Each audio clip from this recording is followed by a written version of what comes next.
नमस्कार दोस्तों, नमो भारत न्यूज़ में आप सभी का एक बार फिर से स्वागत है। दोस्तों, ईसाई समूहों और चर्च से जुड़े समूहों जो विदेशों से गहन उगाही किया करते थे, मोदी सरकार ने इन अंतर्राष्ट्रीय गैर सरकारी संगठनों, एनजीओ व मिशनरियों के खिलाफ अपने प्रयासों को तेज करते हुए कार्रवाई 2014 में सत्ता में आते ही शुरू कर दी थी।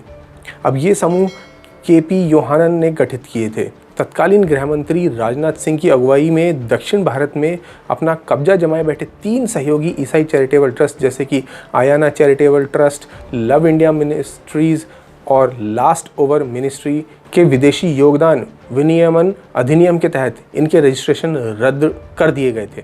मोदी सरकार के अनुसार करुणा इंटरनेशनल और अन्य ईसाई मिशनरियों को भी भारत में अवैध तरीके से ईसाई धर्मांतरण के लिए पैसा भेजा जा रहा था, और जैसा कि हमें पूर्वानुमान था कि ईसाई मिशनरियां भारत सरकार के इस दावे का खंडन जरूर करेंगी, वैसा हुआ भी और उन्होंने ऐसा ही किया। उन्होंने यह कहा कि हम पर लगे इन आरोपों को खारिज करने का मौका ही नहीं दिया गया मोदी सरकार के द्वारा।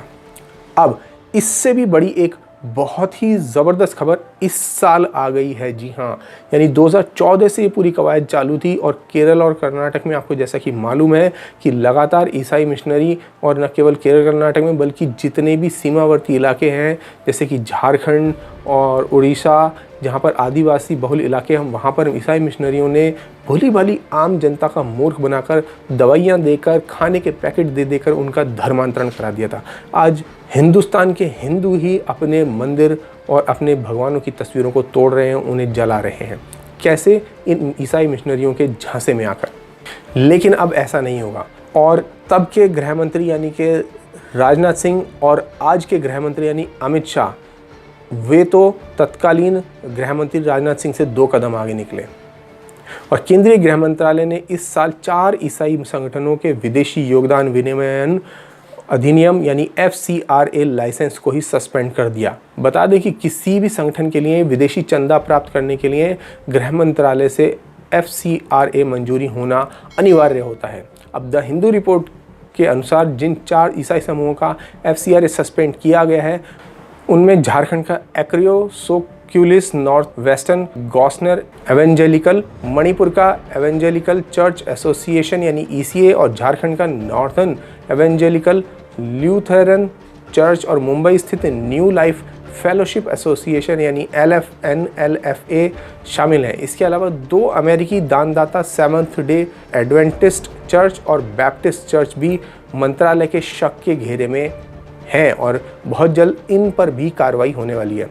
ये दोनों US बेस्ड हैं और लगातार भारत में अजीबोगरीब गतिविधियों में लिप्त पाए जाने का इनके ऊपर संदेह है।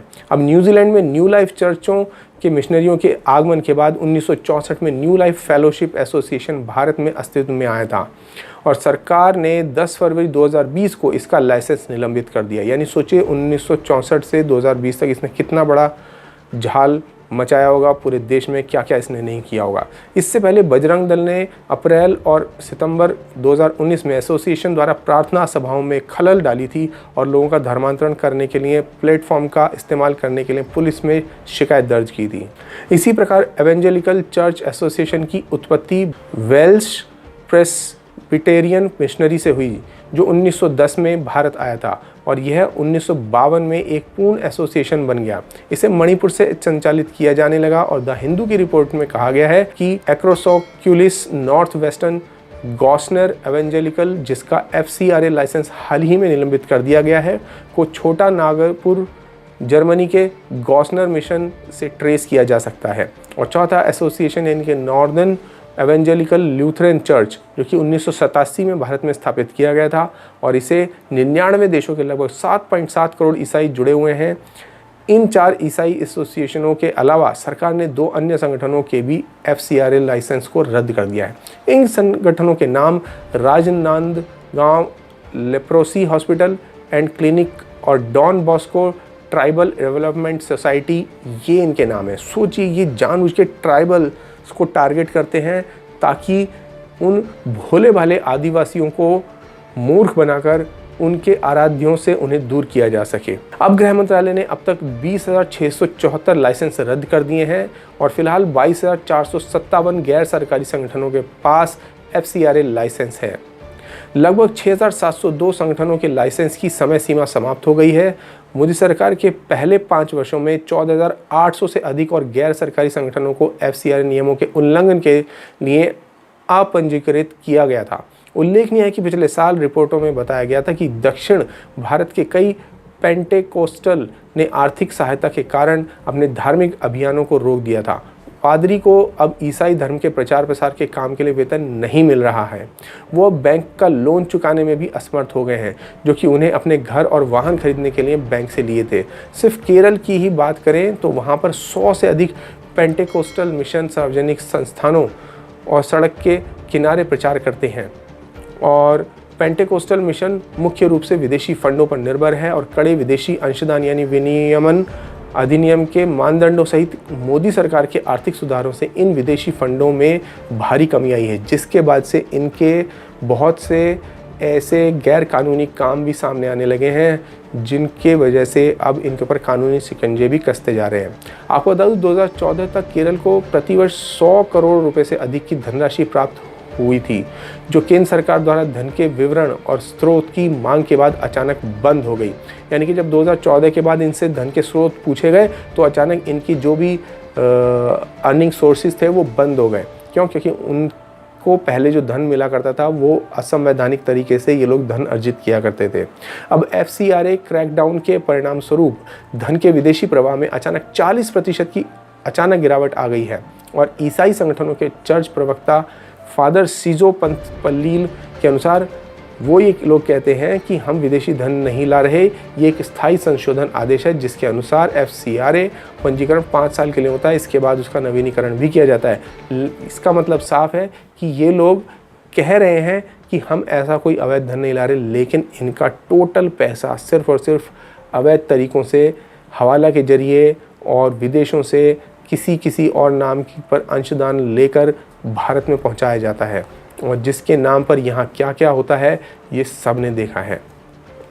अकेले केरल में ही जहाँ पर कभी एक भी ईसाई नहीं हुआ करते थे, आज वहाँ की 33% आबादी ईसाई हो चुकी है। जहाँ हिंदू बाहुल्य हुआ करते थे कभी, आज वहाँ पर हिंदू 33% पर घटकर रह गया है। ये सब कैसे हो सका? ये सब इसीलिए हो सका क्योंकि यहाँ सोच समझकर प्लानिंग करके ये एजेंडा चलाए गए। अब जबकि भारत सरकार के अनुसार एक रिपोर्ट से पता चलता है कि आयना चैरिटेबल ट्रस्ट ने पिछले वित्तीय वर्ष में लगभग 206 मिलियन अमेरिकी डॉलर अनुदान के रूप में प्राप्त किए थे। एक याद रखने वाली बात यह भी है कि गृह मंत्रालय ने 2016 में 6 ईसाई मिशनरी संगठनों और वर्ष 2015 में 10,011 मिशनरी संस्थानों के रजिस्ट्रेशन इसलिए रद्द किए थे क्योंकि इन्हें विदेशों से भारी मात्रा में अनुदान मिल रहा था, जिसका ब्यौरा ये कभी भी सरकार को ठीक तरीके से नहीं दे पाते थे। वहीं अमेरिकी कांग्रेस के लगभग 100 सदस्यों ने अमेरिका में स्थित क्रिश्चियन चाइल्ड स्पॉन्सरशिप संगठन कंपास इंटरनेशनल को भारत में अपना काम जारी रखने के लिए भारतीय गृह मंत्रालय को पत्र लिखते हुए आग्रह किया कि कोलोराडो स्थित एक चैरिटी के अनुसार भारत सरकार की इस कार्रवाई से भारत में उस संस्था के करीब 1,47,000 बच्चे और 127 कर्मचारी व असंख्य युवा जिन्होंने इस चैरिटी के विभिन्न कार्यक्रमों में रजिस्ट्रेशन किया है बुरी तरह से प्रभावित होंगे। जिसका मतलब साफ है कि सोचिए इनका कितना बड़ा नेटवर्क बन चुका था। यानी कि इनके पास लगभग 1,47,000 बच्चे ऐसे थे जो सिर्फ और सिर्फ मिशनरी के द्वारा इकट्ठे किए हुए थे, या तो उन्होंने कारा के जरिए या तो फिर आदिवासी लोगों से इन बच्चों को लेकर उनका भरण पोषण करने के नाम पर इन्होंने इतनी बड़ी संख्या में पूरे भारत में 1,47,000 बच्चों को अपने ऊपर आश्रित किया हुआ था। तो दोस्तों आपका इस पूरी खबर पर क्या विचार है हमें कमेंट बॉक्स में लिखकर ज़रूर बताएं, और साथ ही साथ इन ईसाई मिशनरियों का क्या किया जाना चाहिए ये आप हमें ज़रूर बताएं। धन्यवाद। जय हिंद। वीडियो को लाइक, सब्सक्राइब और शेयर करना ना भूलें। अपने विचारों को कमेंट बॉक्स में लिखकर हम तक जरूर पहुंचाएं।